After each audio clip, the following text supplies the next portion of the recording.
Good morning, students. Today we are going to discuss about economic importance of algae अर्थात शैवालों का जो आर्थिक महत्व है उसका हम अध्ययन करेंगे। सबसे पहले हम शैवालों के लाभदायक महत्व के बारे में पढ़ेंगे कि उनसे हमें कौन कौन लाभ होते हैं, कैसे कैसे लाभ होते हैं। First, source of food. Most of photosynthesis is carried out by fungi in fresh water and marine water. Therefore, they store a large amount of energy.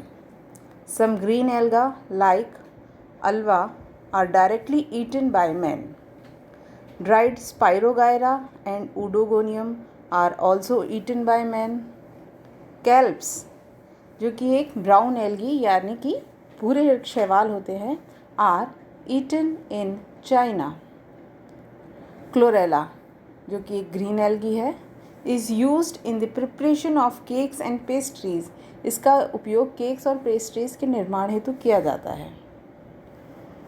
Porphyra are eaten by man. These are also used in puddings and soups. Porphyra का उपयोग soups और pudding बनाने में मनुष्य द्वारा किया जाता है। Diatoms are major source of food for marine fishes. These fishes are consumed by humans. जो डाइटम्स होते हैं उनको फिश यानी कि मछलियाँ कंज्यूम करती हैं और फाइनली इन फिशेस को ह्यूमंस के द्वारा कंज्यूम किया जाता है अर्थात खाया जाता है। तो इस तरीके से एल्गी जो है वो मनुष्य के लिए भोजन के रूप में इसका उपयोग किया जाता है। सेकंड है drugs and medicine. Different algae gives following drugs. अलग अलग शैवालों से अलग अलग प्रकार के विभिन्न प्रकार की दवाएं प्राप्त होती हैं। एन एंटीबायोटिक क्लोरेलिन, एक एंटीबायोटिक जिसका नाम क्लोरेलिन है, इज़ ऑब्टेन्ड फ्रॉम क्लोरेला। इसे क्लोरेला ग्रीन एल्गी से प्राप्त किया जाता है। It is effective against gram positive bacteria. ये ग्राम पॉजिटिव बैक्टीरिया की रोकथाम में बहुत ही प्रभावी होता है। Agar agar is obtained from Gelidium. It is also used as laxative. Chara plants are used to kill mosquito larva. Chara plants का उपयोग मच्छरों के लार्वा को मारने में भी किया जाता है। नेक्स्ट है use of diatomaceous earth. Diatoms earth is formed by the death of diatoms. Diatoms की जब मृत्यु होती है तो उससे एक प्रकार की लेयर बन जाती है जिसे हम डाइटमेशियस अर्थ कहते हैं। It has following uses. इसके निम्न उपयोग होते हैं। It is used to polish metal and automobile. इससे हम मेटल्स और ऑटोमोबाइल की पॉलिश कर सकते हैं। It is used in tooth and toothpaste में इसका उपयोग होता है।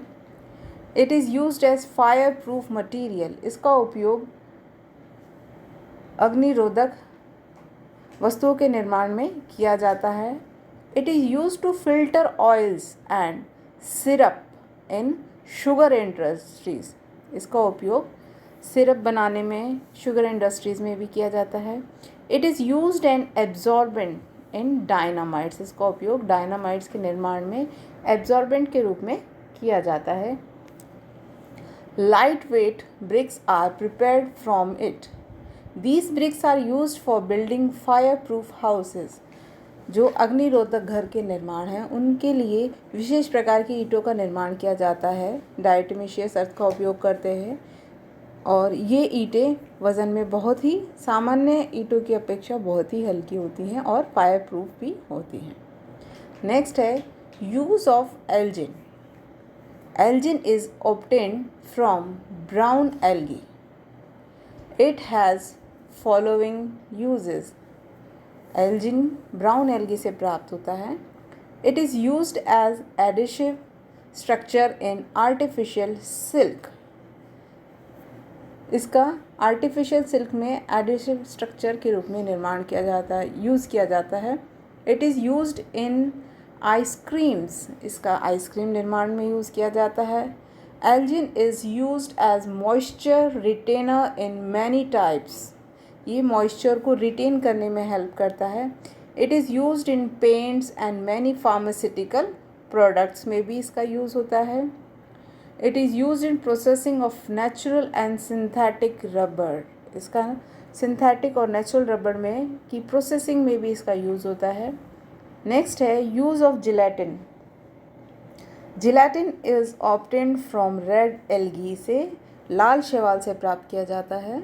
Gelatin is used as basis in shoe polishes, shaving creams, cosmetics, shampoos, glue, jellies, candles और टूथपेस्ट. इन सभी उत्पादों में gelatin का उपयोग किया जाता है.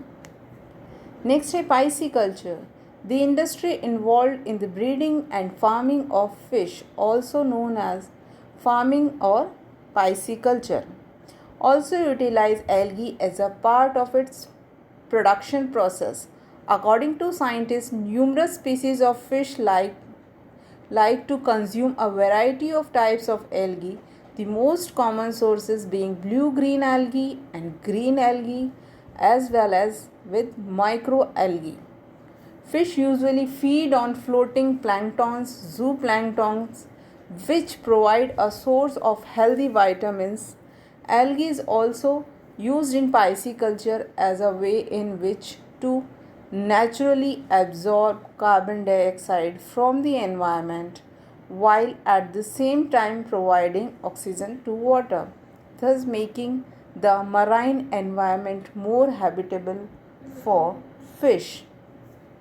पाइसीकल्चर अर्थात मछलियों का उत्पादन जो है, ये एक व्यवसाय है पाइसीकल्चर, जिसमें मछलियों को पालन किया जाता है. मछलियों को पाल के उनको जो बेचा जाता है. जो मछलियां हैं ये सभी एल्गीज को खाती हैं, जिससे कि इनका विटामिन्स और न्यूट्रिशन प्राप्त होता है.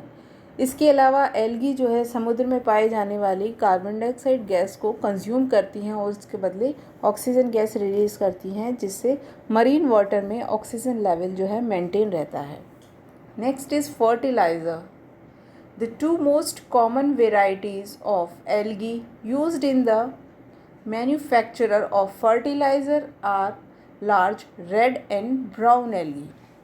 In particular, these two types of algae are utilized in areas located near the ocean. Liquid fertilizer can also be produced by using a concentrated seaweed extracts.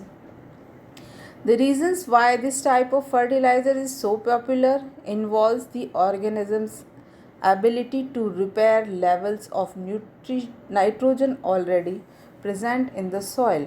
For example, rice producers in India typically employ blue-green algae in order to fertilize their agricultural fields.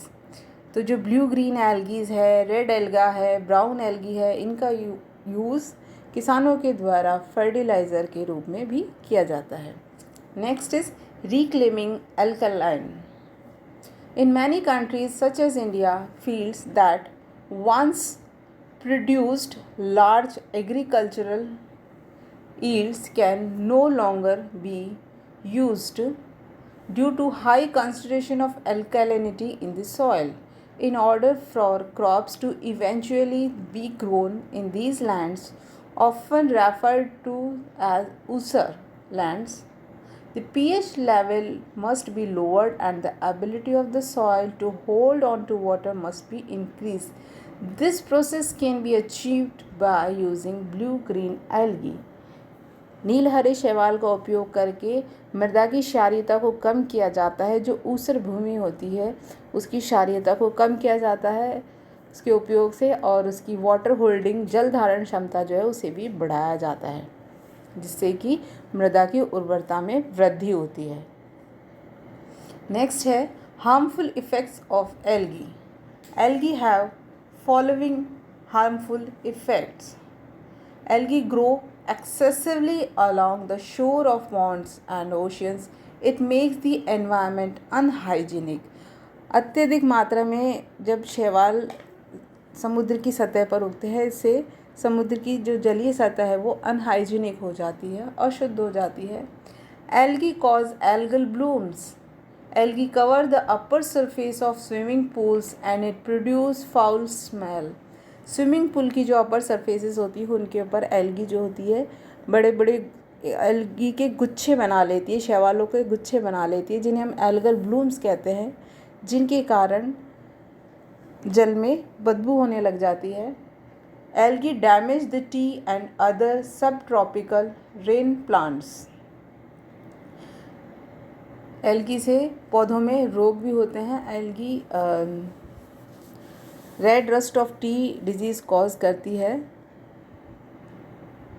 Algae cause eutrophication in ponds and lakes and it causes the death of many fishes due to oxygen deficiency.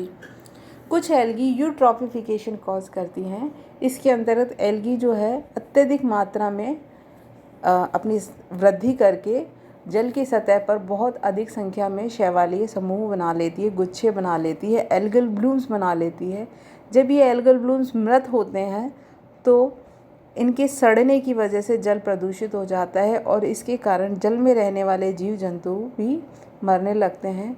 इसे जल प्रस्फुटीकरण या यूट्रॉफिफिकेशन भी कहा जाता है। Some species of marine algae destroy the ships. कुछ species algae की यानी शैवालों की शिप्स को डिस्ट्रॉय करती है, अर्थात इनकी वजह से शिप्स पे जंग लग जाते हैं, जिससे कि शिप कमज़ोर हो जाती है, शिप की सतह, जहाज़ों की सतह, और उन्हें नुकसान होता है। आज के लिए इतना ही। Thank you students. Bye bye.